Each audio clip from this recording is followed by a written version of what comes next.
Hello, hello, hello, and welcome back to the Cultural Policy Action Lab. Good morning to my left coast people. Good afternoon to my mountain, central, and eastern time zone people. We're so happy to have you with us, and we're so excited to hear from two really brilliant people that are going to share with us about infrastructure and placemaking today.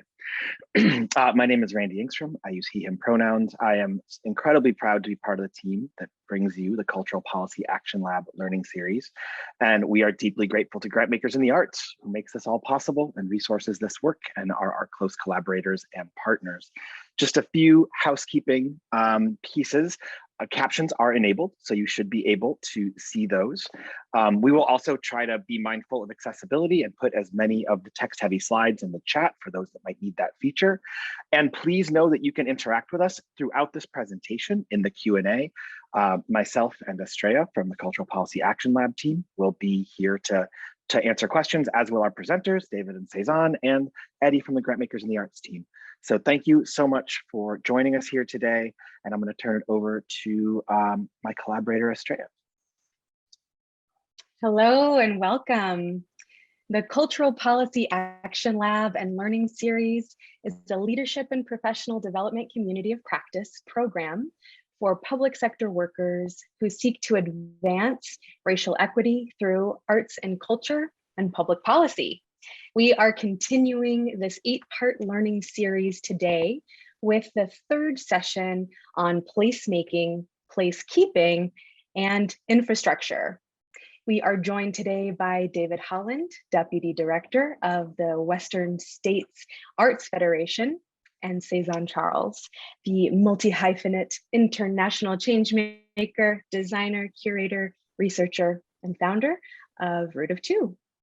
My name is Estrella Estiling. I'm a cultural strategist and co-designer of this program, along with my collaborators, Jen Cole and Randy Engstrom, with gracious support by the Grantmakers in the Arts team.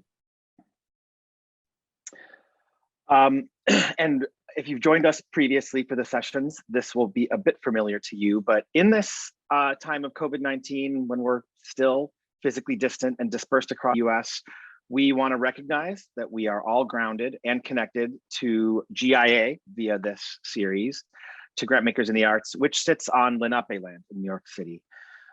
This acknowledgement is meant to be a means to recognize the history and legacy of that colonialism that displaced the first peoples there, and where we are speaking to you from today. We are all connected to sanctioned and unsanctioned policies and continue to benefit from that legacy through our compensation to facilitate this session today. In addition to shifting policy in the public sector, which is why we're gathered here today, a beginning step in the work to dismantle our own internal and structural colonialism beyond this territory acknowledgement is to support these tribal communities in this critical time through resources and financial donations. For more information, please click on the links that Estrella is going to drop in the chat. We try to put the action in Action Lab and get beyond the acknowledgements and moving real resources and power to Indigenous communities.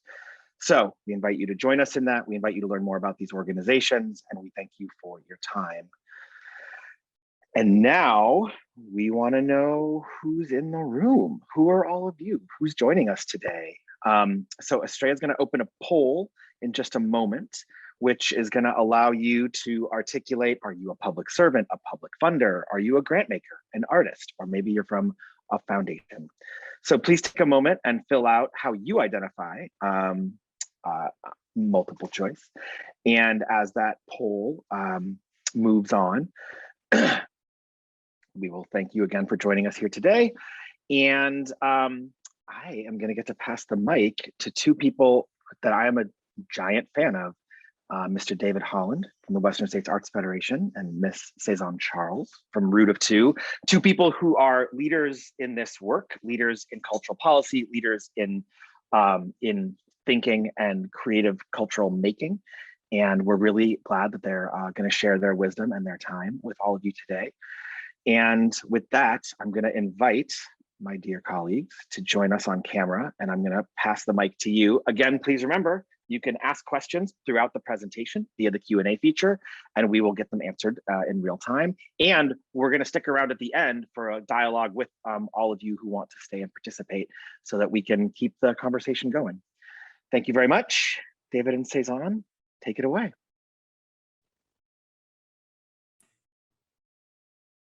Good afternoon. I'm Cezanne Charles. I'm calling in from the Council of Three Fires Confederacy, also known as Detroit, land of the Anishinaabe peoples of the Ojibwe, the Odawa, and the Potawatomi. Hi, everyone. Thanks for joining us. I'm David Holland at WestF. My preferred pronouns are he, him, his. I am calling in today, or zooming in today rather, from what is now known as Denver, Colorado, on the lands of the Arapaho, Cheyenne, and Ute. And thanks for joining us. So we thought we'd start by grounding in the idea of what we believe in and why we're here. And of course, this is, a broad sort of statement of the way that public policy in the arts can be more than just and impactful, but has historically fostering community wellness, racial equity, civic narrative, and belonging. We believe that this work is done by training civic leaders to center artists, change makers, and community self-determination in the imagination and implementation of public policy. Next slide. So that's a great grounding in the overall vision for the Cultural Policy Action Lab. And I think we wanted to look specifically at the topic we're going to cover today around infrastructure, placemaking, and placekeeping. And we believe that cultural infrastructure that supports creative activation, such as cultural facilities and districts, play a role in authentic belonging in place. These cultural policy tools, however, often rest on a narrow notion of infrastructure and leave out other vital conditions like digital access, public safety, housing, and informal social infrastructures that facilitate community power and wellness. And that is what we're going to talk about in this session. So we thought we would break this down in a couple different ways, which is really just beginning to sort of dive in, courtesy of David, into a kind of history and understanding and grounding in cultural and creative districts and facilities and placemaking. And then we thought we would take you through two case studies, one specifically looking at digital transformation, and the other really sort of thinking about creative cultural districts as well. So without further ado, David, why don't you sort of get us started? All right. So we thought one thing, can we go back one slide just to touch on our orientation to this? So one thing that we often think about in our work is taking a critical approach to it and really thinking as a sector and a field and as individual practitioners about what it is that we're doing and what is happening in the world as a result of what we're doing. And so there are actually a lot of contrasts, paradoxes, tensions that we feel in our work. And I think that we're all well aware of many of these as we undertake this work. I'm not going to read this list, but in going through this, we're going to try to shine light on what some of those contrasts, paradoxes, and tensions are so that we can be more thoughtful in the work that we're doing in support of communities. All right, next slide. And we wanted to take you through just a little bit of a timeline. There are many, many events that happen that are related to the types of work that we're focused on for this session. But I think it's important to root everything in history and what it is that we have built, which hopefully you'll get an impression about, just a little impression about from what we're going to do today. So as early as the 1930s and arguably before, there were efforts made in this country to establish creative districts. So we're now talking about a pretty long-standing practice in a relatively young country. So one of the first cultural districts that is noted is in Fort Worth, Texas, and that was established in the 1930s. In the 1970s, Playhouse Square in Cleveland was established, and that was kind of took this to the next level. And actually, if you look into the history of the Playhouse Square, the theaters that were established in that location were actually established in the 1920s. And in the 1970s, with the establishment of Playhouse Square, it was one of the first cultural districts as revitalization. So they reopened the theaters and tried to recreate it as an economic development and as a cultural opportunity. So that's why we've noted it here on the record.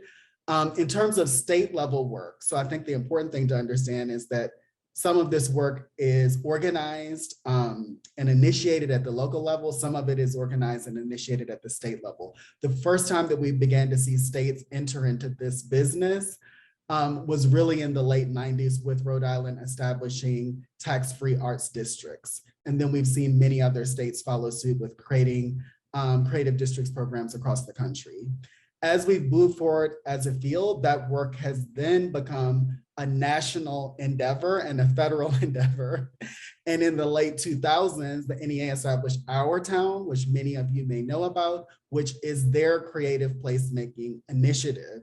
And just after that, Art Place America, which was a public-private partnership and a very large investment in creative placemaking, was initiated. So this is sort of the history of it, starting with very local roots. This is now a national effort and really a structured body of work. So this is a great moment to begin to think about it more holistically and indeed critique it. So, all right. Thanks for advancing the slide. So next, one way of thinking about this and just putting it into perspective, in 1998, there were 24 designated cultural districts in the United States. Remember, that was around the time Rhode Island established that program. Today, that number of creative districts, there are more than that number of creative districts in just one state, like Colorado. And collectively, states have established more than 343 of these creative districts as of 2020. If you want to look into this more, the map that is on that image of a computer screen is courtesy of Americans for the Arts, and they did a mapping of cultural and creative districts across the country, so you can use that. Also, if you want to learn more, there is a cultural districts briefing produced by NASA, the National Assembly of State Arts Agencies, that could also be informative if you want to dig deeper into the history of all of this. But this is just a little bit, and to just show that we have greatly expanded investment in these types of cultural and creative districts across the country over time, and in a relatively short space of time as well.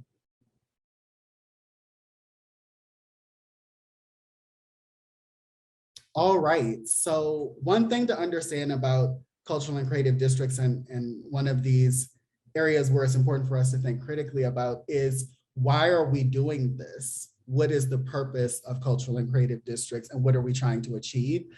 The Global Creative Districts Network produced some research that looks into this and identified the rationale and the policy objectives behind cultural and creative districts internationally. And this is also a good point to say that not only have we in the US greatly expanded this policy tool, but internationally, this is a tool that is being used across the world.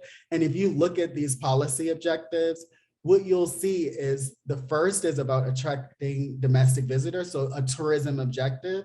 Secondly, about creative production, which is promising. Regional and city branding, attracting international visitors. A lot of this is about economic development and tourism. That is what is driving a lot of this. Within that, there is the support of creative production, but a lot of the key drivers for cultural and creative districts are actually economic development and tourism. And then below that, you'll begin to see education and community development come out a bit, but social equity is much less of a priority for most creative and cultural districts, which is a major topic of conversation currently in the field, and something that we all can stand to think about as we move forward. All right, next slide. So that was cultural and creative districts, and that's creating these places, basically, which are associated with arts and culture, with creative activity, and for the reasons that we just talked about, and that has now grown from a locally oriented strategy to now a national and international strategy. So another way that we've gone about trying to do this place-based work is through cultural facilities. And really, cultural facilities investment is a variant of capital investment.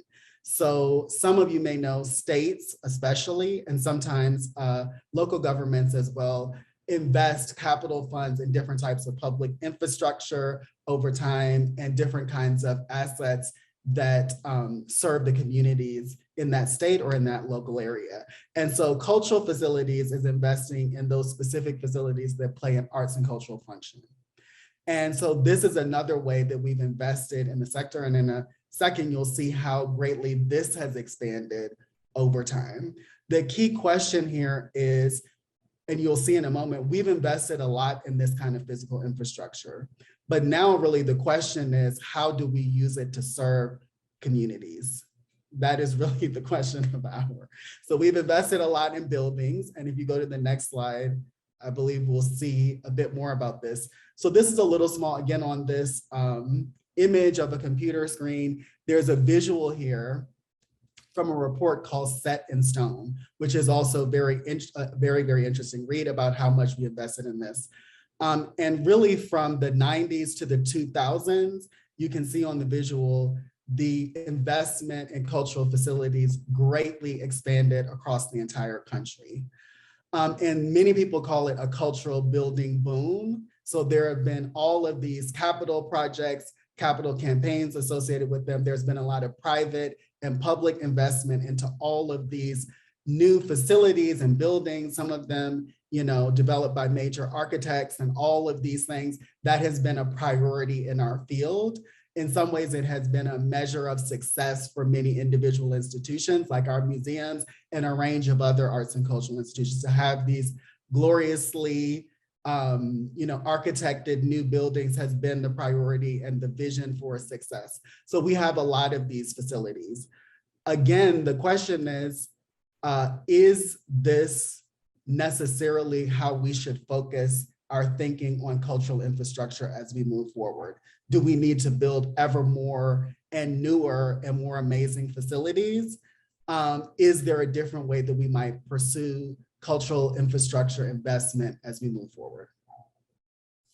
All right, next slide. So this is sort of taking us through this trajectory. This is the logic model for our town. And I'm definitely not going to read all of this out to you or spend a lot of time in this, but I think what's important to think about in terms of what we talked about with cultural and creative districts and cultural facilities is that creative placemaking, of which our town is an early example, was an effort to shift the focus to the very questions that I've been posing so far and think about how do we better serve communities through these cultural strategies based in place, which will include investments in different types of infrastructure. So this shifted the conversation firmly into community development, which is worth exploring as a public policy area because community development is in many ways positive. It also is a longstanding public policy strategy that has its own inherent challenges within it, particularly around what communities are being served and what the outcomes of community development strategies are for those communities. But as a field, we in some senses committed to this broader approach that was about serving communities. And that's what you will see expressed in our town, Our Place America, et cetera. And if you have tracked the development, especially of Our Place America, you will have seen that increasingly those ideas became contested. So next slide. This gets into the contesting of it. So creative placemaking emerges our bigger and newer commitment beyond the investment in these creative and cultural districts and beyond the great investment in all of these new facilities. But soon enough, people began to ask questions. So creative placemaking, as I mentioned before, has a community development focus. It's often about shaping and changing the character of a place. And many of you will have heard the term gentrification, and many people consider that the outcome of the shaping and changing the character is often the gentrification of that place and the displacement of some communities from that place. So that's become a core issue of conversation and concern. And there's differences of opinion about whether these activities cause that, but it is a focus of our thinking now and something we need to consider. Creative placemaking is about leveraging cross-sector support, forming these partnerships across different institutions between the public and private sector and with community involvement. But it still does typically have a focus on cultural infrastructure in the terms that we talked about before. So a lot of creative placemaking projects at their core are either cultural facilities projects or cultural and creative districts projects or some variant thereof. That has been the reality. There are many in our field, but also some particular people in our field who have advanced the idea of creative placekeeping. And the distinction of creative placekeeping is that we think more about the care or care within communities, I should say, and the maintenance of places rather than necessarily shaping and changing those places. That the strategies are by and for those in a place. They're not necessarily always the invention of strategic partners, but are much more community rooted. And there's much more of a cultural assets focus. How can you build on what communities are already doing, how they already gather, how they already express their culture and their creativity, rather than thinking if we have this type of facility put here, it will enhance the place, more so thinking about what already is there and how that can be elevated. So the thing to think about, and I think that there's now sometimes it's like you're in the creative placekeeping camp or you're in the creative placemaking camp. As with everything in life, it's never that simple. And so, to some degree, creative placemaking strategies will continue because often institutions are involved, and some of the things within the domain of creative placemaking are actually much more within the comfort of most institutional players, to be honest with you. So my question here, are these mutually exclusive? I think we have to think about how we utilize these strategies in support of communities while really leaning into the potential of creative placekeeping to develop strategies that are more meaningful to communities. And indeed, some people would say, including myself, less harmful to some communities in terms of displacement and gentrification. Next slide. So public safety is something also that we can think about in the context of these strategies as we move forward. There are a range of other things we can think about, which we will discuss for the rest of it. And Cezanne will bring in a lot around how we can think about the digital aspect of it and a lot of other considerations. I'd say public safety and critical issues like housing, even critical issues like transportation and transit are in scope and in play, and indeed always have been factors as we've gone about this work. It's just possibly the time to think about these things more meaningfully. So this image and this table, more or less, it was developed by the Urban Institute and seeks to kind of draw out how creative practice, and this piece was written in the context really of creative placemaking, how these practices can support public safety. And so you'll see a range of those here. And it's, again, beginning to deepen our understanding about the impact that we can have through the work that we do, but thinking about physical and mental health as an example, as an element of public safety conditions. And I think we're having much more robust conversations nationally, especially after the murder of George Floyd, about physical and mental health conditions and how those relate to different activities in the community and how we manage public safety, not always through policing. That's an example of the kinds of things that we might think about. And there are others presented here. Again, I'm not going to read all of them, but I think it's important to think about holistically our contributions to these wider efforts and how it connects to these wider efforts that are essential and meaningful to community. In a lot of ways, that's why it matters. Public safety is an issue that communities care about, especially those communities that are facing conditions in which they are less safe. So next slide. I think, oh yeah, this is it. So I'm gonna transition into a case study that provides an example of potentially where we're headed. Firstly, I'll say this is a project that WestF has been involved in and that I personally have been involved in, but we are not the architects of it. I'm talking really about the work of Colorado creative industries and of communities and stakeholders in the state of Colorado. And so I want to put that proviso out before I go any further into it. There was an over $60 million investment in a program called Colorado Community Revitalization Grants. This arose because of a legislative action and received bipartisan support and the support of the governor in the state of Colorado.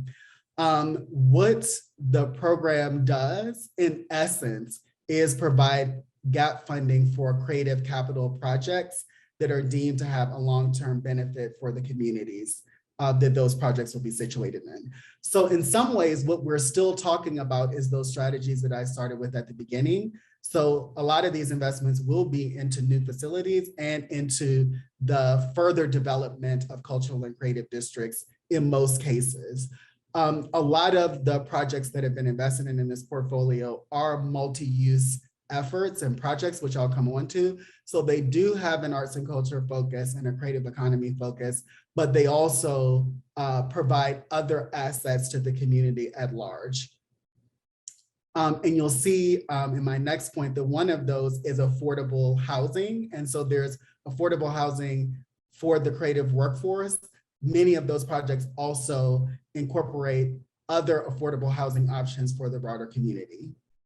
And what this investment does is allows cultural organizations and collaboratives and partnerships of cultural organizations and other stakeholders to have the essential funding to get these projects across the finish line, because there are significant capital requirements to move these kinds of projects forward, which I would say our field hasn't talked a lot about, but is a problem. So typically all of these investments that we have made in cultural and creative districts and even in cultural facilities are under-resourced and undercapitalized. And so they're sort of set up from the beginning to have structural challenges because the necessary resources are not in place. So this program was an attempt to sort of address this in a particular setting in a particular state.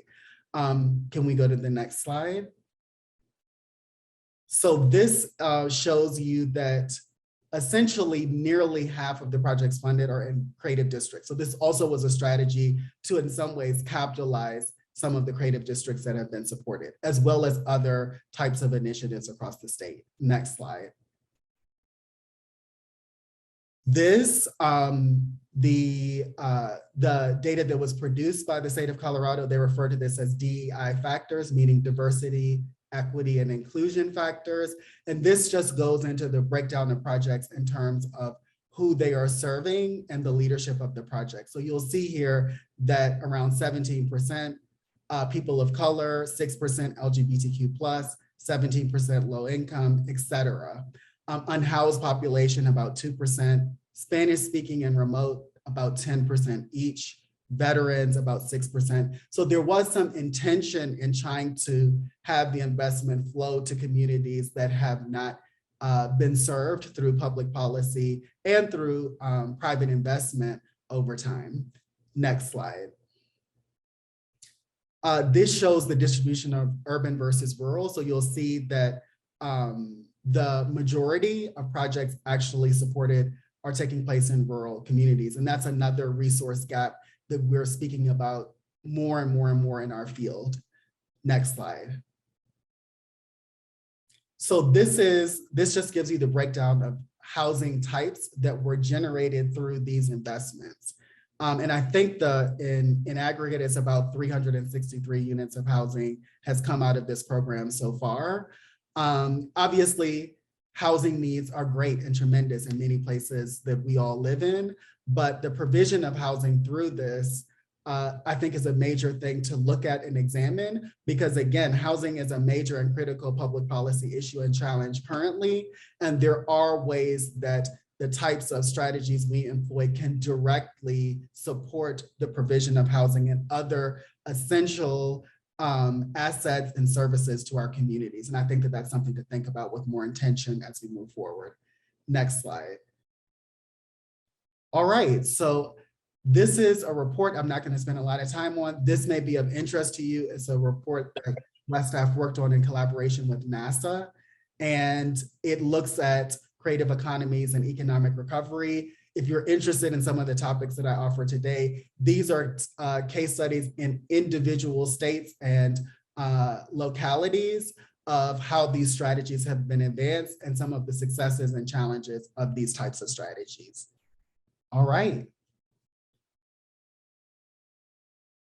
Before and as a transition into getting into all this Cezanne is going to offer, which really is going to be the looking forward to what's possible and what we might do, and even some of the problematics and some of that, which you can always expect from the two of us. So I want to point out that many people have talked about what's the potential for infrastructure investment in arts and culture from the broader infrastructure investments that are being made. So many of you may know that there was an infrastructure bill passed, and that's a $1.2 trillion investment by the federal government.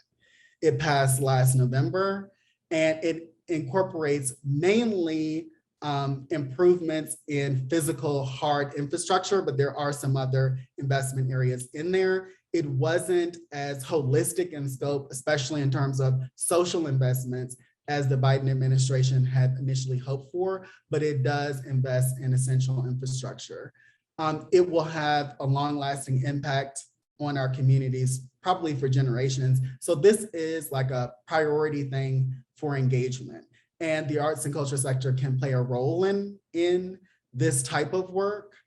One of the areas that many people have highlighted as an area of potential opportunity, because it's not so fixed and hard infrastructure investments, is around digital equity. And so there is a commitment within this piece of legislation and the investment that arises from it to expanding high-speed internet access and broadband access across the country, particularly for communities that have not had access.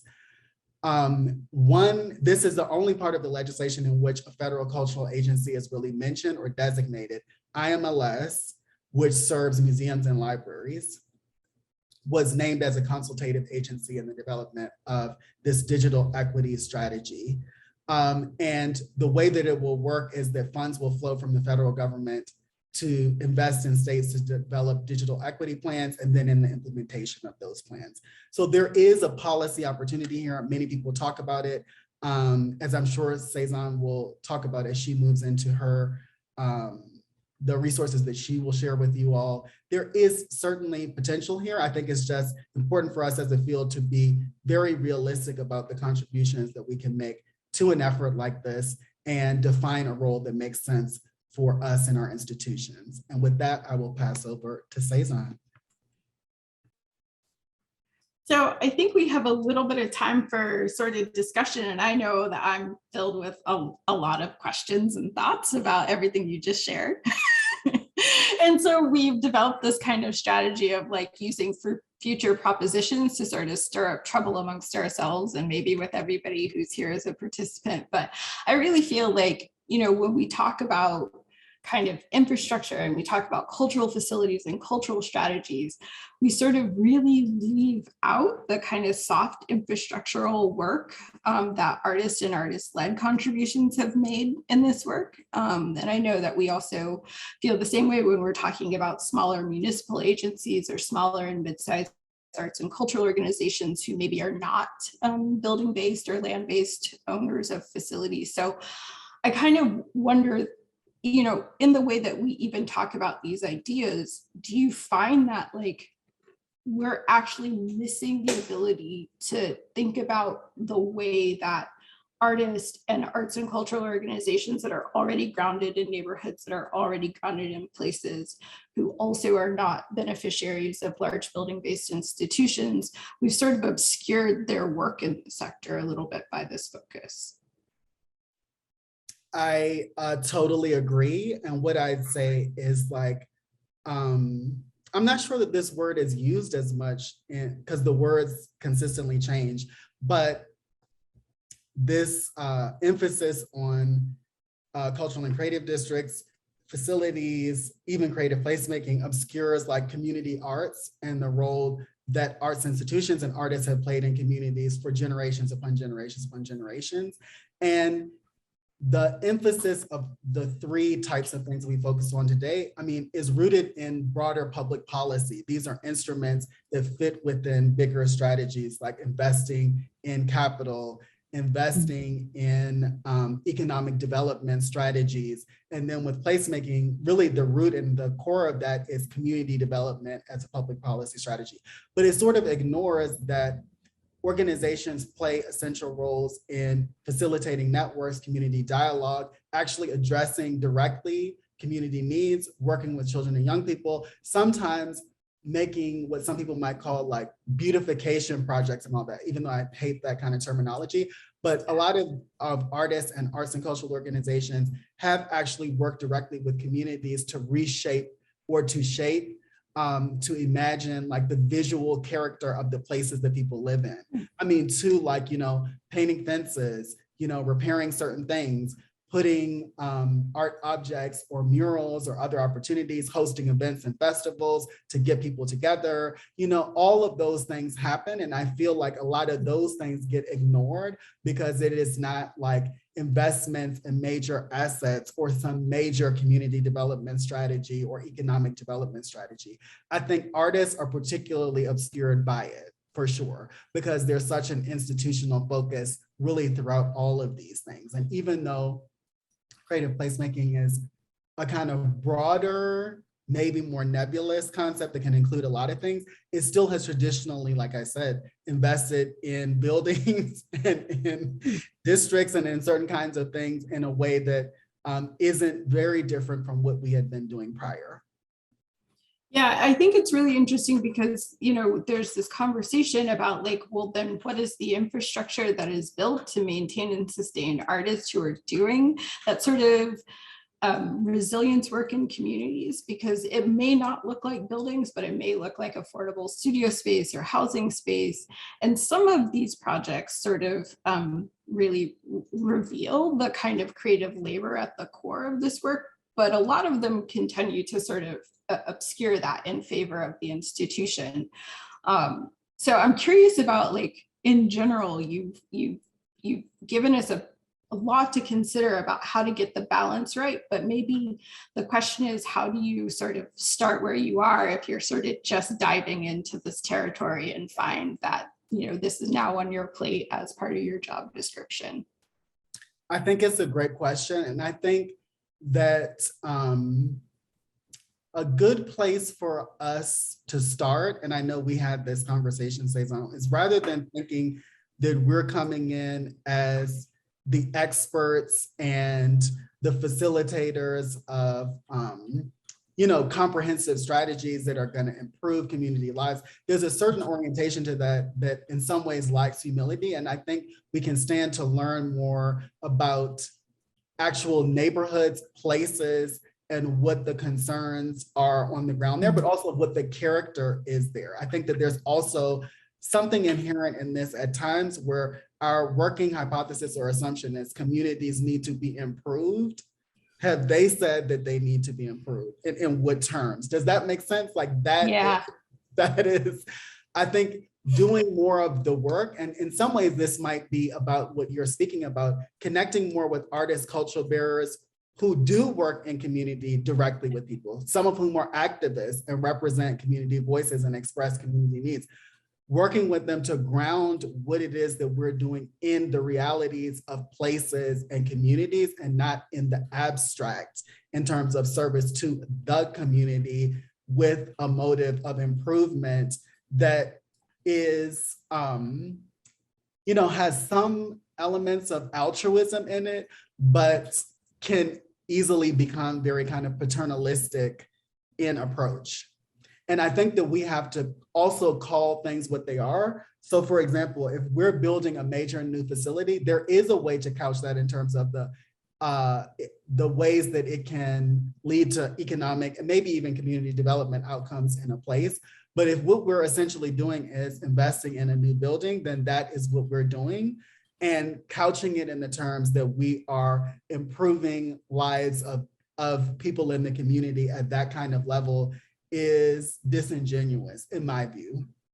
you know? Yeah, yeah, it absolutely is. And it brings to mind this sort of notion of safe for whom. And I know we don't have a lot of time to sort of dive into that very fundamental question of who does this create safety for? Who does this create sort of public spaces and amenities for? Is it the people that are in a 5-block radius of these developments, or is it for people who are commuting in? And it's not that those aspirations are, as you pointed out, mutually exclusive, but they should be held in tension and they should be thought through in terms of who is standing to benefit and gain versus who is troubled by and possibly losing in some of these developments. So I appreciate sort of seeing the side-by-side comparison and then really begging the question that it's our job to trouble the waters as we think of that work going forward. Yeah, because as we discussed, Cezanne, sometimes, you know, these investments actually serve the audiences of institutions, which I will say is not bad. I would not be against that. It just is that serving those audiences and doing some community programming isn't the same as community-led and oriented strategies that address the needs that they've identified. Those are not the same thing. And I think that there's a way in which we can talk about things as if we are doing community-led and oriented strategies that address their needs. But what we're really doing is serving audiences and doing some community programming to show the public role of our institutions. That's right. So unless there are any direct questions, I think we should maybe segue into a case study on digital transformation in a very specific cultural district. So for those of you who joined in a little late, my name is Cezanne Charles. I'm co-founder and partner at Root of Two. For the last 3 years, I've been working on a project called the Cultural Center Planning Initiative. Our work at Root of Two was really to dive into the digital strategy. It's an 83-acre cultural district that has no fewer than 12 institutions, everything from our main branch of our public library to 2 really large colleges and universities in Wayne State, as well as College for Creative Studies, and also a building that has been reestablished by the University of Michigan within that campus, to our venerable institutions like the Detroit Institute of Art and Charles H. Wright African American Museum, to really small or arts and cultural organizations like the Scarab Club, the Carr Center, and the Hellenic Museum, as well as an international institute, which is really doing a lot of public service for new communities and immigrant communities in Detroit. And so we really had an opportunity through a public design competition, because a lot of these creative and cultural districts start through public design competitions, to reimagine what this site could be. And part of that reimagining was to not just consider the sort of physical shaping of the landscape challenges and sustainability, but to also reconsider like what the digital technology layer could be. So next slide. And so, you know, if anything tells the story of a collection of organizations with no common identity, no common audiences, but yet are co-located within a real center in Detroit, it's their branding. It tells you everything you need to know about who they are and what they speak to and who they speak to. Everything from leaders and best of my alma mater at University of Michigan to the idea that there are institutions that are really grounded in serving and representing the Black experience and Black community in Detroit. Next slide. So our digital strategy work really started with this idea from 2019 to 2020 of looking at a field scan that's everything from smart cities and cultural and innovation districts. And I'm going to throw a lot of jargon your way. There is some jargon busting at the end that you will get access to. But just to say that it was really trying to broaden the idea that this was not just an opportunity to speak to kind of the history and legacy of cultural districts, but a kind of new phenomenon around innovation districts in cities and communities, how they dovetail with the sort of smart city strategies that you're seeing many chief innovation officers and city governments sort of spearhead, to really actually thinking about kind of the art and technology practices in the public realm, especially those tied to sort of public good. And then finally, really digging in deep to digital inclusion. We also interviewed all of the stakeholders. We did survey and observation work. We also benchmarked across 7 different communities. And this is going to feel very similar to the kind of processes that most people do at the concept development feasibility stage of any of these kind of designs of cultural districts. So in terms of a word of like how process looks, normally you will have a design team. Our design team included us doing digital strategy, as well as landscape architects, engineers, branding consultants, all as part of this, urban planning consultants, all as part of this kind of multi-stakeholder initiative, right? Next slide. And so when we talk about kind of benchmarking, for us, we sort of were really trying to look at both aspirational examples internationally to really think about how public spaces could be informed by and animated by art and technology and light. A real concern of the initiative was how do these become sort of 365 days a year communities? For anyone who's been in Detroit during the winter, it's not the most hospitable place to be outdoors. So we were really looking for examples that talked about how you animate in winter, as well as how you animate public spaces through technology, through all seasons and festival strategies. Next slide. And one of the other key aspects of the work was to really try and understand where digital readiness sat within the 12 different institutions. And that was built in part through survey and observation work, as well as that original interview work with each of the 12 institutions. But for our field, it's really this idea of how do we come to the table? How are we ready to be at the table when we talk about digital? And one of the things that we found and was true in our institution, and is also true in a study by that was commissioned by the Knight Foundation, is that really as a sector and as a field, they looked at like 480 museums and found that only 43% had a digital strategy. They found that 31% had 1 or fewer staffs dedicated to digital in their institutions. And so when we think about technology, we almost always think about the IT or the back end or that little piece of frustration that we have as we try and get a program to work as we fulfill our daily tasks. But we wanted to position digital as a cross-cutting strategy that really had to talk to all the ways that institutions have to become more data informed and data ready in order to really sort of understand who their audiences are, who their communities are, and how to better serve them. And so, you know, you'll have access to this handy dandy research by Pew that sort of defines broadly digital readiness at large in the US. Next slide. And so if digital readiness gives us a baseline of like where we are, then digital transformation is really about how we sort of position ourselves to go further and go into the future for this work. It's really not about technology itself. It's about the kind of habits of mind, the ways of working and the workflow that we sort of establish to sort of be resilient and sort of have digital capacity to sort of meet the next sort of set of challenges. And I will just be mindful of the fact that when we embarked on this work, it was 2019. And then in March 2020, most of our institutions had to shut down. And so all of our institutions responding to the COVID-19 pandemic all of a sudden really became aware of the digital transformation gap that they had, but also started to take on and experiment with new ways of working in light of the fact that they could no longer rely on missions that were really about bringing audiences to their buildings, rather than thinking about how they bring themselves to their audiences and communities.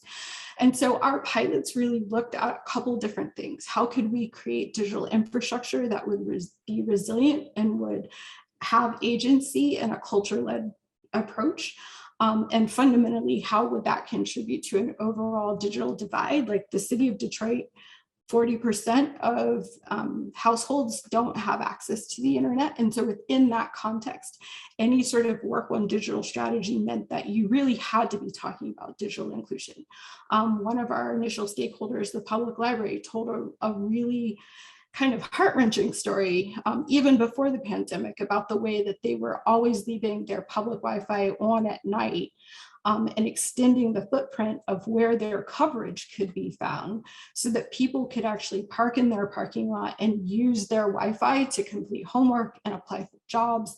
And so when you start to think about the other sort of civic capacity of these institutions and the roles that they play, it sort of begs the idea that there is a digital layer that they all can be contributing to. But they have to sort of get their own houses in order, right? So we wanted to create some pilots to both test out the strategy, to really sort of experiment with what could happen. So we also looked at how this could inform outdoor technology-enabled public programming through a large festival. We also looked at what are the kind of learning and funding opportunities that we can create, because as a field, we don't do enough R&D. We don't fund enough R&D. We don't have the habits of mind to do research and development. Like, we're either sort of bouncing between cycles of Gen Ops support and project support, but very rarely do we actually have time to prototype, dream, iterate. This is the reason why the Cultural Policy Action Lab is such a great example of how we can listen and learn and grow as a field, right? And then finally, we wanted to look at how a culture-led approach could lead to better sort of rights and principles in digital transparency going forward. Next slide.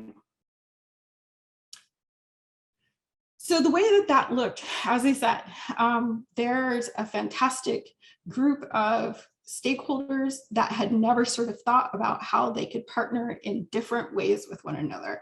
And because we were fortunate that we had Wayne State University as a public university on the campus, as well as the library, as well as College for Creative Studies, as well as our sort of community development and economic development partner, Midtown Detroit Inc., we were able to establish a pilot partnership to establish free outdoor Wi-Fi. Now, most public Wi-Fi is top down. It comes as a result of the kiosks that you see being deployed in cities, but most of those have trade-offs in terms of whether or not there's commercial content on them, whether or not their data tracking systems are compatible with sort of consentful approaches to technology. In building a system that sort of extended the university partnership, that meant that you could sort of reconsider what data and tracking and consentful technology practices were, but you could also build a sort of robust and resilient public Wi-Fi system that sort of was able to move faster than a lot of the other digital initiatives in the city. And one of the reasons why we thought it was important is, yes, public Wi-Fi is great, but it also enables a lot of outdoor programming that otherwise couldn't be possible. And that includes everything from, being able to track and think about visitor sentiment analysis on the spot to outdoor ticketing for these events, because we're going to continue to do more outdoor programming in our public spaces. And so how could all of that be enabled if you don't actually have a baseline system of coverage? So that's kind of where we started with that infrastructure system. And again, these are partnerships that are alive and possibly very resilient in communities across the country, from a public university or a community college or a public library system. They almost always have some sort of affordance for internet and technology that could then become the backbone to the way that you sort of think about extending that within a cultural facility or a cultural campus. Next slide. And so this looks like that. This is me holding my phone and looking at the kind of coverage of the campus, right? And the spaces that are now able to be enabled. Next slide. And so when we think about creative visitor experiences, we are fortunate to have, and many communities do, a sort of nighttime light and art and tech festival. But there's all sorts of sort of outdoor community programming, from sort of Noel nights traditionally to other outdoor concert series that could stand in for the same sort of activity. But for us, we had de-electricity. And for that, it's a series of sort of commissioned outdoor experiences in the footprint of the cultural center, with also a sort of offshoot to downtown, because we don't want to create disharmony between downtown and midtown. But really, it's like, how could we use this as a basis to explore what kind of technical infrastructure is needed before you're investing? So part of the charge around how we sort of rethink cultural districts is really like, what are the tests and pilots that we can do that can sort of prove the ground for this work before we actually are making these really sizable investments to throw up either permanent screens or permanent infrastructure that may not be needed or asked for, to the point that David made earlier. Next slide. So this is what it looks like when the campus is all lit up at night with hundreds of thousands of people out safely gathering during COVID-19. In this case, COVID-19 extended into 2021. So it's the trilogy that just keeps on giving. But what you can see from the campus shot is we have our main Woodward Avenue, which creates a real barrier for people to both cross and interact and engage. And so part of it was beginning to think, how could technology serve as a way of sort of connecting people across these sort of big footprints in town? Next slide. And then when we think about digital capacity, we really felt like learning was a critical component of how you do all of this. You could build all of the infrastructure, and if you didn't sort of have those habits in mind, those possibilities, those opportunities for staff, then you really were creating a situation where you were building a bridge to nowhere. And so we actually curated a 6-series public conversation. You can find all of those conversations online at transformer.root2.com. But they all cover a very specific aspect of digital transformation, everything from what it looks like to do creative and cultural districts using technology, to thinking about kind of public space and public art and public commissioning, to really thinking about kind of art and technology, as well as sort of really, you know, landing on sort of the public policy interventions and the ways that artists and culture bearers and technologists can play a role in that. Next slide. So you'll see we had 25 amazing thought leaders nationally, internationally, and locally that came together to really discuss this. Every size institution, a lot of artists at the forefront of this conversation to really sort of drive home the point that this is happening already. This is work that has been done and being done by people in our field and our sector. But what we miss is the ability for everybody to sort of come together in an infrastructure to really talk about and ideate how we do digital transformation together. Next slide. And what is capacity building if you don't also provide some funding? And so not only did we have a learning series, but we really wanted to make sure that this idea of R&D in our field was important and funded and resourced. And so we gave four $25,000 grants to 4 institutions to do pilot projects. And when we say pilot projects, they didn't actually have to sort of have successes. They could have successes, they could have failures, they could have started and not finished. The idea was that they provided case making around what could be learned as we tried and experimented with digital transformation, specifically in the context of collaboration and how we develop more immersive and participatory experiences for folks. Next slide. And so one of the projects was actually a collaboration between Detroit Historical Society, College for Creative Studies, and Indigenous elders and youth in the community of Detroit to really sort of deal with the fact that within the Detroit Historical Society, they had identified the way that their own collection and their own narrative had contributed to Indigenous erasure of the community from Detroit's story. And so this was a real attempt to sort of begin to use technology to sort of really interrogate what those narratives are, what those stories are, and how to connect both elders and youth and Indigenous communities. This is a project that had been ongoing called Documenting Detroit, and this was Documenting Detroit Revisited as a way of sort of acknowledging the past harm of both collections and storytelling as they exist in museums that hold collections and artifacts. Next story. And so finally, the meat of our work was this proposition that if we decide to get in the game as arts and cultural institutions, we should be sort of leading in this space through our values. And so in terms of really trying to think through what are the rights and principles that we could espouse in terms of creating data around visitorship, around audience engagement, around the way that we hold and share information in these new ways that was inherently more inclusive and accessible. And really we're sort of steeped in sort of community technology practices as opposed to the kind of technology practices that we feel are often opposed by both business and corporate interests. Next slide. I'm not going to read all of them. They're there. So I'm going to thank the funders very quickly. Those are our funders. Thank you, funders. Next slide. So just to sort of stick on this idea of like future propositions, it's really like a charge for like the way that I think we can as a field and sector show up in these infrastructure conversations around digital equity, digital inclusion, and also broadband infrastructure. Because it really is key for how we think about what sets a person up for being able to access everything from health and education and housing and jobs and work in the 21st century is this kind of fundamental need around the internet. And I think we've sort of ignored for too long that from the placemaking, place-based arena.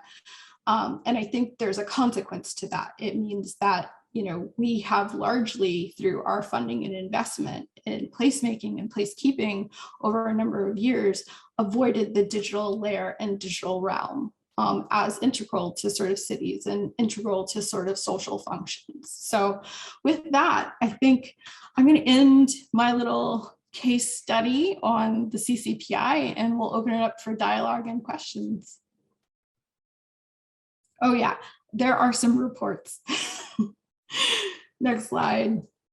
You'll have all of these. This is the Knight Foundation report that I referenced. Keep going.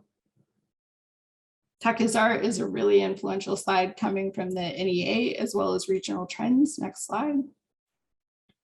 And the Build Back Creatively Toolkit is a really good piece of work that I think coming out of the UK points to where I think we can really consider building digital confidence with communities and residents and audiences. Next slide. And this really covers the gallery, library, and museum sector and really looks at sort of where digital transformation sits. Again, it's a Europeana report, so it covers all of Europe. Next slide.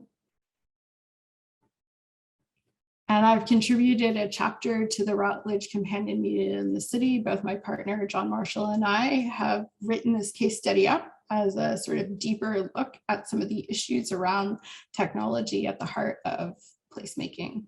Next slide. Jargon busting. As promised, there are definitions. Next slide. Next slide. Next slide. All right. Thank you. Wow. You two are exceptional thinkers and humans. Thank you so much for all of that. We have a question in the Q&A. There's a couple of things that I think we that I certainly took notes on while you were talking, but I want to start with this question from our friends at the Department of Cultural Affairs and Special Events in Chicago, which you can see here in the Q&A. How have you seen the legal requirements of contracting for different state and federal programs, especially federal funding, narrow and reinforce inequitable access to infrastructure resources, whether physical in nature or not? Meaning, for nonprofits and for-profits or different business models, what are some ways to wiggle around these? How do you navigate the authorizing environment is I think what they're asking. And does the IIJA specifically specify the legal entities that states are able to work with? So David, I think this is going back to your infrastructure comments before, but if you could offer an answer, that would be great. Yeah, I'd say it's a complex set of questions, but I'll do my best to kind of parse it all out in the best way that I can. One thing I'd say at the top level, that infrastructure bill is so significant in scope that I think it touches upon nonprofits, commercial entities, and public institutions as conduits for the realization of the aspirations in the bill. So that's the first thing. But as with many other things structured in government, I feel like the first challenge is the resources are designated departmentally. Those departments have their stakeholder base and their orientation and certain types of work that they do. So starting with the Department of Transportation, which gets the lion's share of the investment actually, and there are a lot of regulations and rules related to infrastructure projects that are related to transportation, for example, and most of the investments are going to be at a very large scale. And therefore, the partners will typically be public institutions and very large commercial firms who can deliver the actual development of those projects.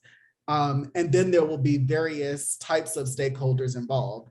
I can relate this a bit to what Cezanne was talking about. For many of those projects, as a matter of course, there's going to be some form of community engagement, consultative design, or otherwise process.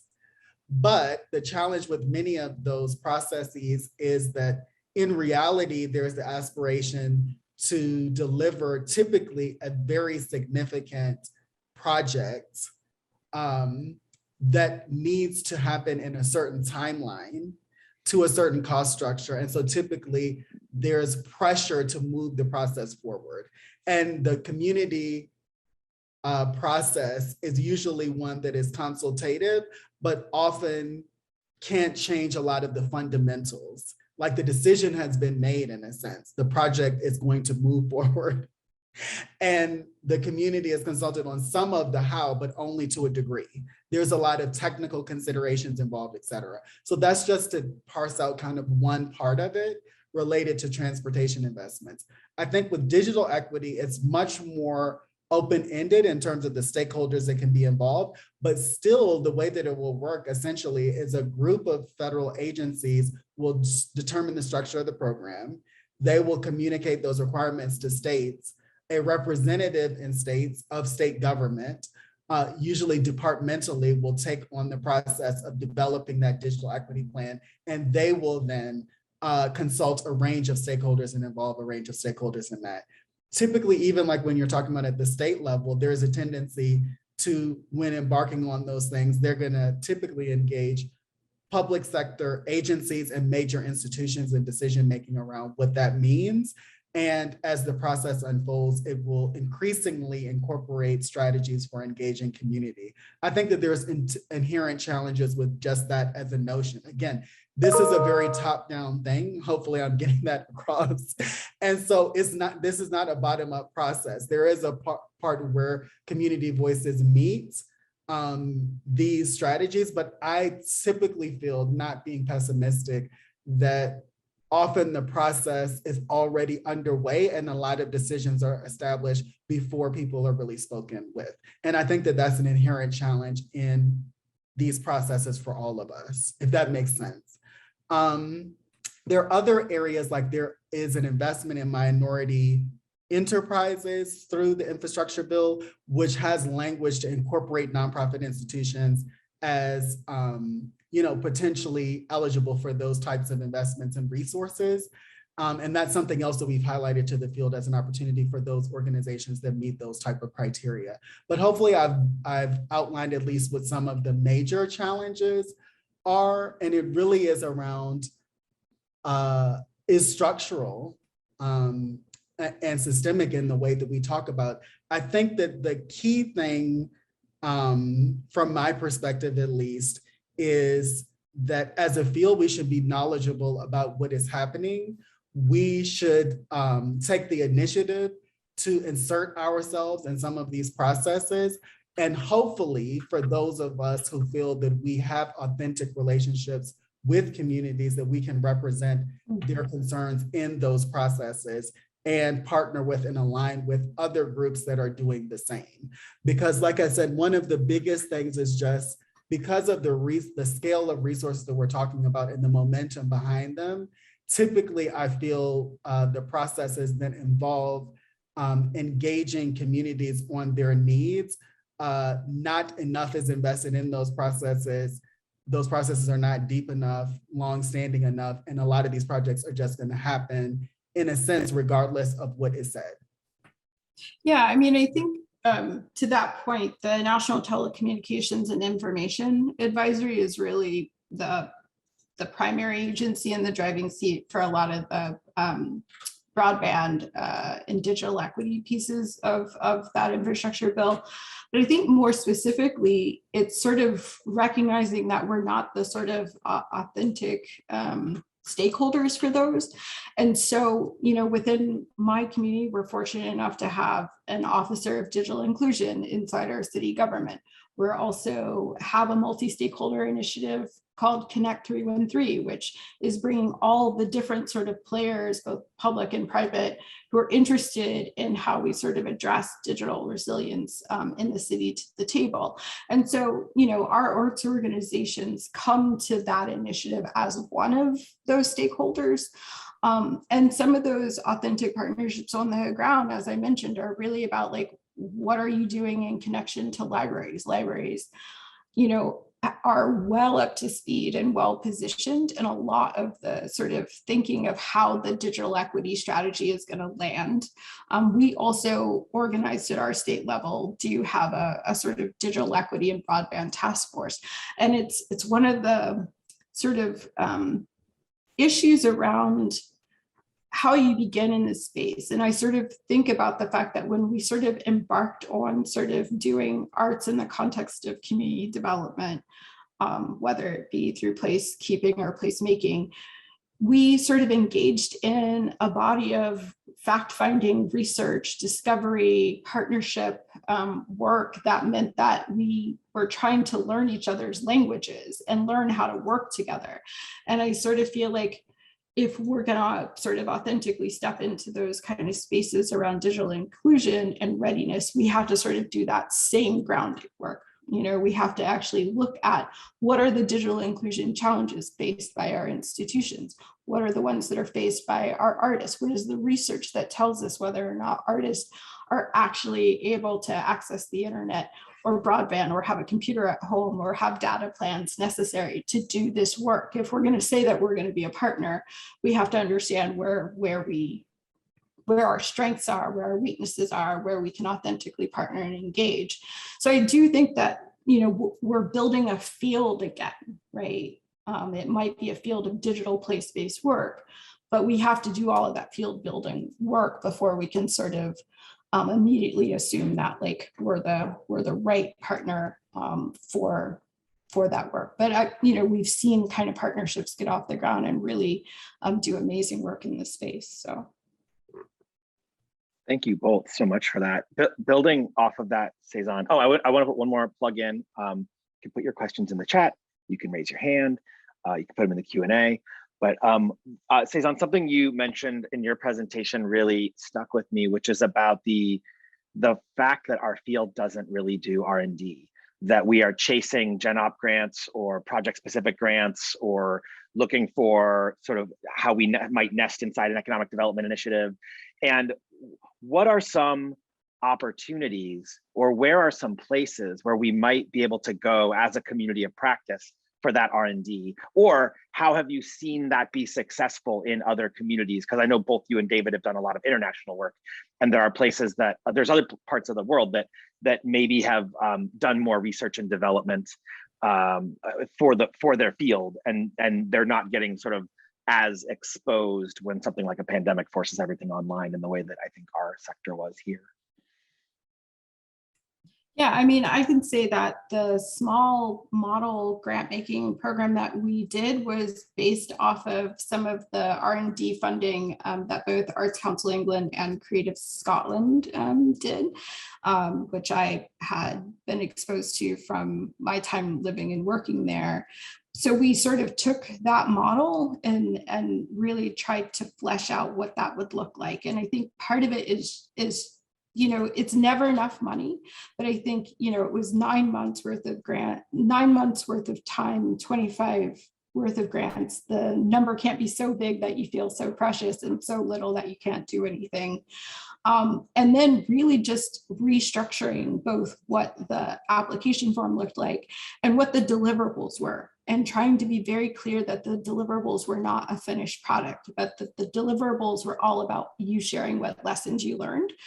So instead of a final grant report, we interviewed them both midway and sort of at the end of the process. And in the larger transformer report that I included in this, you'll get to sort of see how that breaks out into a case study with like clear lessons learned that is about sort of disseminating that knowledge to the field. So I think a lot of it is about what are the kind of barriers we can break down. But then I also think there's like forming intentional learning communities like this one, right?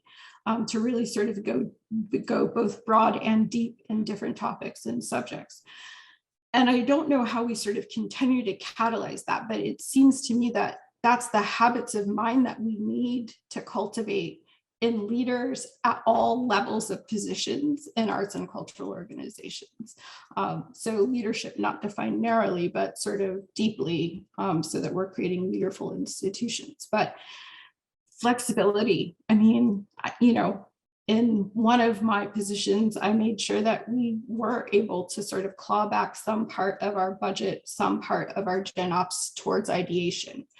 So some of that is structurally what you can sort of do internally for your own organization so that you can start immediately rather than waiting for a grant program to exist. But it's really difficult to do sustainably.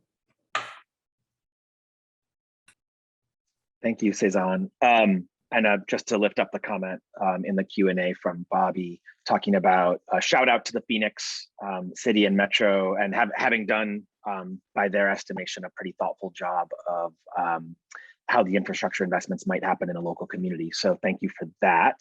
And I guess to your point, Cezanne, there are examples, right, where they've built that authentic trust and relationship so that they can then access those structures where, as David rightly says, the decisions are going to get made on a particular timeline that probably isn't up to the individual stakeholder, but by building and organizing in that trust and relationship space, you may be the grand we may be able to actually influence how some of those projects find their way. David, something that you said that I thought was super interesting is, you know, I think a fundamental question around placemaking and placekeeping is this what the community wants, and how do you know? And I wrote that down, as a couple folks in the chat did as well. But I'm curious what, you know, we want to orient all of this towards action. You both have done a lot of really interesting work in this space. What are some of the actions by which decision makers and authorizing environments can do that check for, is this what community wants? How do we sort of throw that circuit breaker when decisions are being made without adequate input? And what are the effective ways that you've seen of getting some of that input, or the ways that our policymaking universe joining us today might be able to do that in their home communities? Thanks for the question, Randy. I want to just say in the chat, I put an example of something related to the infrastructure bill that is in part a response to the prior question. So I'll just leave that there. I won't go into it in detail, but there's an example of a program within all of these massive investments that does have some intentionality, but it's really because it's seeking to address harm that was caused in the past. So there we go. And then on your question, Randy, the first thought that was coming into my mind prior to you even asking the question is that part of what we're doing is actually working on and learning about what democracy might mean. And democracy is not only about representation and that there was someone in Congress who participated and passed something, and then it comes to our community, but the other way, like how are we involved in the decisions about how things happen beyond just being represented by people who are responsible for carrying our perspectives and needs into broader public conversations about how resources are managed and other things about how we negotiate our relations as a society. So I'll start there. That's kind of broad. What I'd say is this, something that decision makers can do that can be uncomfortable is, you know, if you represent certain types of institutions, you're often brought to the table to represent certain viewpoints and to be part of decision making. I think we have to get better at thinking about how do we, some people say cede power. I don't know if I like the terminology, but I get where people are going with it. we, if we're at a table, we need to represent much broader perspectives than our institutional and personal viewpoint. And sometimes as being part of these processes, the natural thing that happens is resources come to us for the implementation of these various strategies. I think that we need to think about how do we push resources to those who have greater, more authentic relationships on the ground, have more greater awareness of community needs so that they can do more of the implementation and the imagining of what needs to happen at the local level rather than at the abstract, at the level of those of us who hold resource and often hold influence in processes as they are being made. So I think that more, and this came out in Our Place America, as many will recall, local control became like one of the things that was discussed significantly toward the end of the life of Our Place America. And I think that that is one essential strategy. So again, how do we not pull these resources, see ourselves as the experts and strategists that are doing something on behalf of community? How do we push more of the resources and decision-making to that level and work with, there are organizations and networks that have established trust and built trust over time and do have authentic relationships in places. I think we have to do more to better support them. Most of such organizations are under-resourced. Yeah, I mean, I think it goes to the heart of this idea that maybe the work that we're doing is fundamentally about power building with and together rather than power seeding. And that power building work is necessary for wise counsel, for wise decision making. It's not that decision making precedes, it's that decision making follows, right? And so all the very human ways that we gather and collect information and stories tell and learn and listen from one another, it sounds like how the question is, how do we consistently and persistently resource that as a function of what we do, rather than it being done always too late when there's a new initiative or when there's a new grab bag or when there's a new pot of money or when there's a new thing, right? Like, you know, how is that part of our musculature, right? Our skeleton that we build in terms of how we function, rather than it's something that we do only when we sort of have to respond. And I think part of this goes to this conversation of, like, for too long, I think we've been far too reactive as a field rather than being able to be anticipatory or reflexive. And I think those are two very different positions that we have to navigate going forward. 100%. Thank you both so much. When I think of people I've learned a lot about placemaking and placekeeping from, I think about my friend and mentor, Roberto Bedoya, who had a question in the chat. Roberto, if you want to come off mute, we'd love to hear from you. Can you hear me? Yes, sir. First of all, Suzanne and David, it was great. I learned a lot. Suzanne, come to Oakland, and I'm inviting you to Oakland and do some of hit your play button. I think my city would love you. I really don't. David talked about governance and we're looking about actions and agencies and working with grassroots and trying to understand things. And I just find that kind of, I want to shout out both of you, because what I'm hearing is leadership that both of you have. And then the question of capacity, like how much does a local arts agency capacity have? How much does a neighborhood organization have to do some of all of the R&D and tooling around and finding out where the money is and how to make the argument? I just know, and I guess my last comment, and this is more to David, I think with cultural districts, which I'm really interested in, I'm more interested in about cultural facilities. And I also think that one of the tensions and that when you work let's say with the planning department or the mayor's office, whoever you know, cultural districts get conflated to bankable culture. They want tourist dollars, they want sales tax. And it may not be what enlivens a particular locale. So discovering, going back to Cezanne's comment about how do we discover the different meanings of languages and different sort of worlds that we operate in is really interesting. And my cynicism is just like, come on, bankable culture is pretty boring, you know. But anyway, end of comments, end of wrap, end of riff. Thanks, guys. Thank you, Roberto. As always, do you want to start, Cezanne, or how do you want to play it?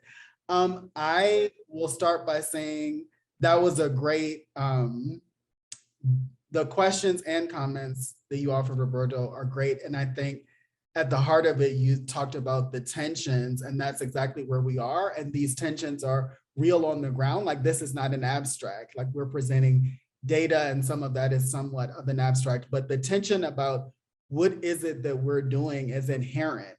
And I think that because we've wanted to validate our work in other places, like in economic development and in community development, we have moved into those places and taken on a lot of the objectives that are inherent in those spaces. And economic development is still primarily structured around just the things you're talking about, which is tourism, business attraction, like a lot of very specific things, and is still relatively old-fashioned in the way that it's constructed. We've sought to play more in that space, and in doing so, have set those objectives as our own. And I think an essential question is that what we're trying to do, really? I mean, and it could be that we can support those kind of strategies. There's some that I think that operate in our sector who would have an affinity for trying to promote tourism and stuff like that. And that's, you know, fine for them. But is tourism our primary objective in establishing a cultural district? Does that seem like something that makes sense? If not, what is the core of what we're trying to achieve through that? And often the thing is, when you're looking to do things like attract tourists, especially out of town tourists to a place, often you might be creating amenities that are not necessarily the amenities desired by the people in the place, because they're meant to attract those audiences from other places. So these are some of the inherent challenges. I think the capacity issue is real. And one thing that I think that we all could stand to do more of, even as a field, even like looking at the cultural facilities and all these big new buildings and everything, can we do smaller things? Can we do more things that are rooted on the ground? They don't have to be massive projects. They don't have to attract all of this attention. They don't have to validate us or our institutions or organizations. Because when we look, or if what we're looking for is these high profile and large initiatives, that really drives us in one direction, which often is oppositional to addressing needs on the ground. And so I think that we have to be prepared to do more smaller work over time with people, and not everything being about, in a sense, many things that are more like vanity projects in a lot of ways. And it's not to say that those things are bad, and I know that all of that will continue, there's no doubt about it, but can we do more small, longer term, more human work in communities with authenticity, and knowing that it is probably not going to happen tomorrow. It may not be the flashy photo op, but that being part of our responsibility in the different positions that we hold within the institutions that we work within. Thank you, David. Yeah. Go ahead, Cezanne. Oh, I just was going to sort of say, as always, a thought-provoking mic drop from Roberto. But I also want to make sure that I acknowledge that there was a question in the chat about the things that David and I have been discussing in terms of like where they sort of fall in the sort of life of like, how does this inform, you know, countywide or city cultural plans or cultural planning, and sort of where do these processes fit? And so I would say within the CCPI, that was a very structured development, multi-stakeholder for our cultural center. I will say that cultural center is part of 7.2 miles of development in a city of 139 square miles of development.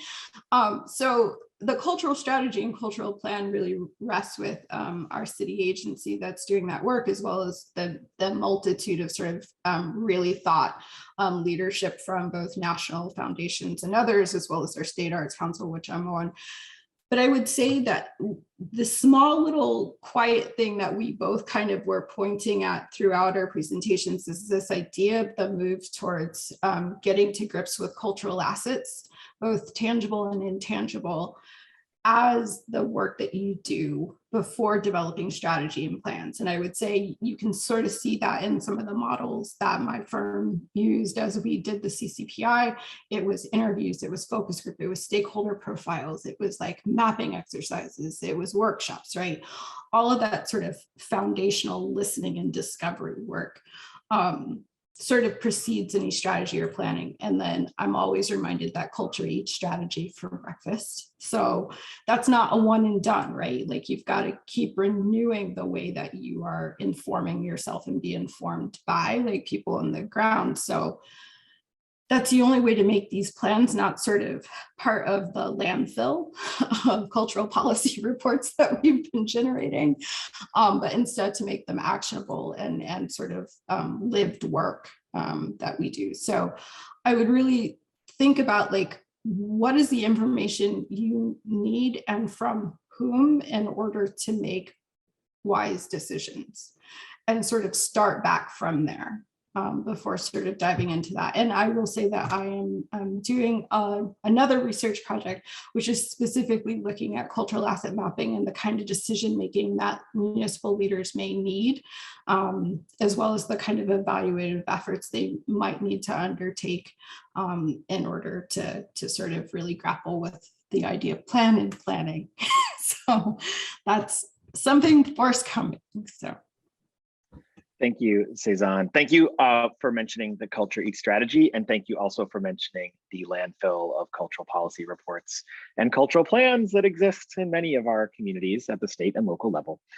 Let's not do that. Let's be engaged. And I think maybe if you could offer just a last thought. We have a question from Catherine from California.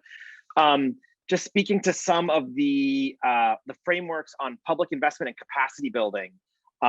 What are some opportunities that we see there sort of in that R&D space? We're really excited that we have this space, and Catherine's actually part of the cohort that's moving through this program as well.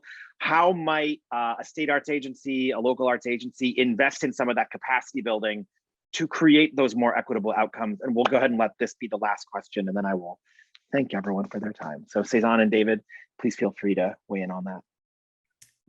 All right, for me, I think that this is getting to something pretty fundamental, and I heard this in what Roberto offered as well, which is the capacity issue. Like what I don't want this to seem like we're doing is turning everything around and saying, okay, communities, it's up to you to decide everything that happens, and we want you to participate in this process and tell us everything that should happen and what should be done. I think that we have to rethink our roles in relationship to communities. I do think we need to push more resources to more local control so people can make decisions. But always in that, I think that there are two things. We have to figure out what are the supportive roles that we can play. Everyone in a particular place is not a trained researcher that is going to do an asset mapping, but as I'm sure Cezanne will say, people in communities can participate in asset mapping and comprehend and understand and use structures like that to understand more and be able to speak with confidence about the assets of the place that they live and the things that are important in the place that they live, sometimes that often get displaced as we embark on our strategies, that some organizations, institutions, environments that existed in a place become displaced also, not just the people in that place, but the things that they enjoy doing and what was important in terms of their cultural heritage and creative expression is often displaced. There is a way that we can use these processes to support what the community wants to advance or what communities want to advance in a particular place. So I'd say that we do need to resource that work more, play a supportive role, have people work in teams with people in communities as this work is being done and develop a comfort in doing that. I think the other thing to assume, not to assume too much, is like lack of capacity on the ground and within certain communities. Because again, that often is a more deficit mindset, like there's something lacking there. No, people are surviving and living every day. They certainly have capacity in certain terms. And it's about connecting with and supporting the capacity that they have to advance these things. There's also what I was speaking about. There are organizations and institutions that already operate in these communities. There are organized movements. There are different places in which people already are gathered and organized around different things. How can we become more connected with that, more knowledgeable about those places and spaces and how they might be brought in? I think that we have to be careful not to make it seem as if we're being extractive. And again, asking people to contribute to the visioning of these things that will support our work, but rather to support what they want to see happen in their communities. And I think that there's real ways in which a lot of this work is already happening that we could all learn from. Like, this isn't impossible. This is happening. It is difficult often and challenging work to do, but I think that is definitely possible. And I appreciate the question about resourcing it more significantly, because I think that that is necessary. And I think capacity building in certain terms is important. But again, like, I think that always coming back to question some of our assumptions. And I think that a cultural asset approach and an asset-based approach is one in which we honor what people have, not just see that they are in lack or that there is a deficit. I think I'll pick up on the idea that it's about habits of mind and workflows and how you learn and where learning sort of sits at the both funding and institutional level. And so I think very practically, the question starts with self. How do you learn inside your institution or on your own? How are you carving out space? It's the little bits of time on your schedule that maybe you use the focus feature in Google or others, right? Like to really consider that. But then it's also like, what are the fundamental policies and strategies inside your institution around professional development? Is professional development only construed as travel to conferences, right? So is there ways that you can sort of tweak that to sort of, you've already got a policy, you're just animating and activating it in a slightly different way and you're reframing it. And then when I think about sort of at some of the grant making and systems levels, there are a lot of sort of state arts councils and municipal arts councils that offer things like, conference bursaries, travel bursaries, professional development, small $2,000 grants, right? Maybe it's really about how we sort of are creating language inside those to sort of spark the idea of what those could be used for permission for, right? So maybe it's not learning about something in the arts, but maybe it's about learning about something that would be additive to the arts in your work.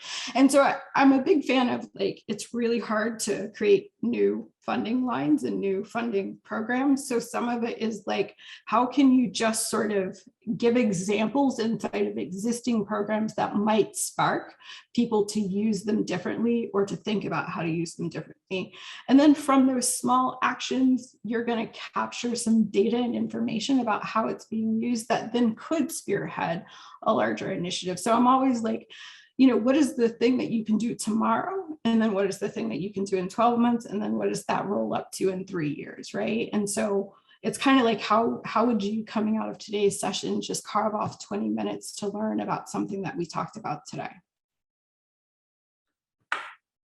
Always be learning. Thank you, Cezanne, and thank you, David, for those answers and all of the absolute brilliance that you shared with us today. Know that this recording will live on the GI website, so you can go back and look at all of those resources that Cezanne talked about and that David talked about, and you can sit with them. I'm going to carve out 20 minutes to go look at some of them later today. Thank you to Grantmakers in the Arts for your support and your partnership. Thank you to all of you who made the time to be with us today. Thanks, as always, to Estrella, the master choreographer of all of this work. And we hope that you'll join us. Please sign up for our next session with our friends at Forecast Public Art, where we will be talking about public art, not unlike placemaking and placekeeping and infrastructure, actually. A lot of threads that you'll see throughout. But yeah, that will be on Wednesday, the 20th, same bat time, same bat channel. We are so grateful to all of you to be in this learning community. Feel free to reach out to us if there's ways that, that we could be improving it or making it more accessible to you. Thank you, thank you, thank you. We will see you in 2 weeks. And until then, please take good care and carve out 20 minutes to learn something that you want to learn more about. Thank you.